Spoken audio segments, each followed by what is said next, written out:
महामहिम राष्ट्रपति द्रौपदी मुर्मू भोज दिसमते सेटेरेना बोरपादारे मेना श्रीरामचंद्र भोज देव यूनिवर्सिटी ते सेटेरेना तबे नोडे सेटर काते जहाँ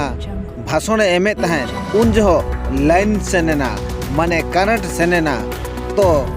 नोआरे दई दो ओकोय कना चेक खातिर नुया भाषण जो लाइन सेनेना रमादेवी महिला विश्वविद्यालय समावर्तन उत्सव रे जोग देथिले आज मु एही विश्वविद्यालय समावर्तन उत्सव रे उपनीत सेठी मते मो प्रिय कॉलेज को गला परी लागुथिला हेले एठी लागुछि जेमिति मु मो घर को आसी जाय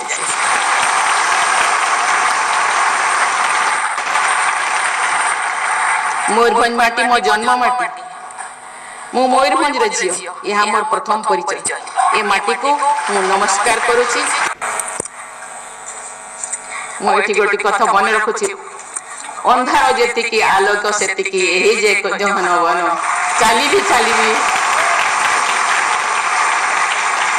चाली भी न पड़ी भी तो कि मुदी बागुर आखी आज आमे अंधार रे बसिछु किंतु अंधार एवं आलो सबु को आमे समान भाव रे नेबा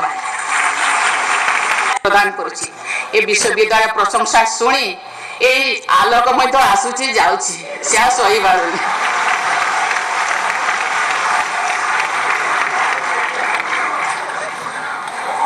ईर्षा रे